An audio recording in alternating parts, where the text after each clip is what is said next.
Bonjour à toutes et tous, bienvenue sur cette 32e rencontre du Risk Management organisée par l'AMRAE, un événement majeur, plus de 3700 congressistes qui viennent pour parler des grands risques de demain. On a des professionnels du Risk Management, des courtiers, des professionnels de l'assurance.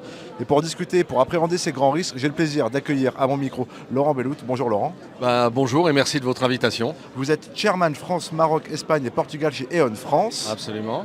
Avec une vision d'ensemble, je suppose, effectivement, eu égard de ce giron C'est le principe des hubs sous-régionales. Voilà, donc, c'est une sous-région qui opère à l'intérieur d'une région qui est IMIA, oui. donc, qui comprend 44 pays. Ce qui va me permettre effectivement de faire la transition justement sur ma première question. Comment est-ce que vous anticipez les évolutions du marché de l'assurance en Europe en cette nouvelle année 2025 ? Alors, l'anticipation aujourd'hui, c'est plus de l'anticipation, c'est vraiment aujourd'hui une planification de choses qui vont se passer.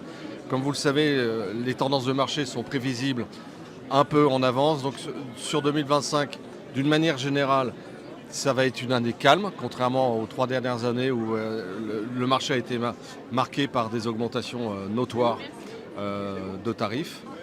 Cette année, les combine ratios des assureurs étant reconstitués, les assureurs aujourd'hui renouent avec la croissance. Et par définition, lorsqu'on renoue avec la croissance, on essaye de capter une clientèle. On ne capte pas une clientèle en ayant des marchés à la hausse. Voilà. Et à cet égard, est-ce que vous voyez justement de nouvelles typologies de risques aussi sur lesquels les assureurs doivent se renforcer ? Alors, très clairement, au-delà des risques qui sont loin, qui ne sont plus du tout émergents tels que le cyber ou d'autres, celui qui aujourd'hui a marqué, je dirais, le marché de l'assurance est le risque des émeutes et mouvements populaires. Alors ça a été vrai en France, métropolitaine il y a quelques années, à travers les Gilets jaunes, les bérets rouges et d'autres manifestations. Aujourd'hui, ça a eu lieu, je dirais, en Nouvelle-Calédonie, dans des proportions qui sont notoires et qui ont touché, je dirais, assez gravement une partie du marché de l'assurance européenne. Et puis la Martinique, et puis partout dans le monde aujourd'hui, compte tenu des risques, et je dirais l'ébullition géopolitique et économique, on voit bien que c'est quelque chose qui devient assez structurel. Donc les assureurs aujourd'hui sont effectivement assez reluctantes, comme on dit dans le monde anglo-saxon, à donner des capacités importantes sur ce type de risque. Voilà. Vous évoquez effectivement la Martinique, à cela on peut citer également la Nouvelle-Calédonie aussi. Absolument. Donc, et j'aime cette formule effectivement de ce monde en ébullition, vous l'évoquiez, la multiplication des mouvements populaires et surtout les dégâts causés effectivement par ces émeutes. Alors on évoquait ces risques qui désormais sont plus nouveaux, donc le dérèglement climatique, le cyber, qui sont tout aussi structurels.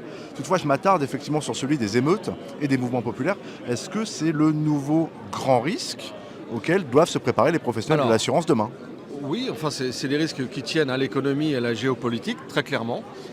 Donc ça demande une analyse qui est faite chaque année, notamment par E.ON, mais d'autres grands réassureurs, des risques géopolitiques, des risques économiques et de leurs conséquences. Donc clairement c'est structurel et il faut avoir un focal très, très large sur ces risques, puisqu'aujourd'hui les assureurs et les réassureurs ont une vision globale et un impact global.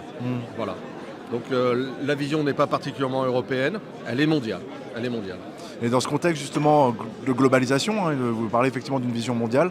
Si on parle très concrètement effectivement des évolutions au sein des polices d'assurance dommage, comment vous voyez effectivement cette tendance-là ? Alors très clairement, il y a un niveau d'acceptabilité du risque par les assureurs et un niveau d'acceptabilité du prix par les clients, les assurés. Donc il doit y avoir une convergence. Donc pour qu'il y ait convergence, il faut vraiment que sur ces garanties qui sont très, très sensibles, les prix soient raisonnablement acceptables par les assurés. Pour ça, il faut imaginer des sous-limites concernant ces risques exposants, ce qu'on appelle les risques exposants. C'est vrai pour les risques climatiques, tremblements de terre. Ça va être de plus en plus vrai pour les risques émeutes, mouvements populaires.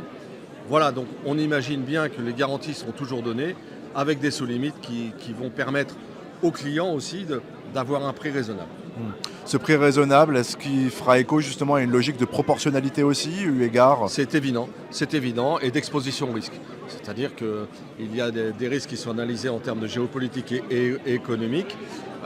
Il est clair que les locations, les expositions vont varier en fonction d'une politique, mais aussi d'un pays. Voilà.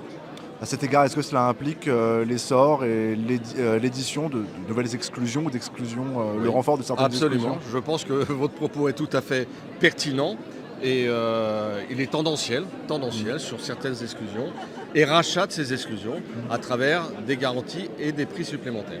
Et par exemple aussi par l'intermédiaire d'appareils de réassurance aussi potentiellement? Absolument, absolument. C'est-à-dire que demain, on peut imaginer des programmes et des garanties dédiés à ce type de risque. Merci beaucoup Laurent. C'est moi qui vous remercie. Merci pour votre temps, très bon congrès à vous. Merci à toutes et tous pour votre fidélité. Vous restez avec nous sur Bismart, bismart.fr pour suivre ces 32e rencontres du risque management.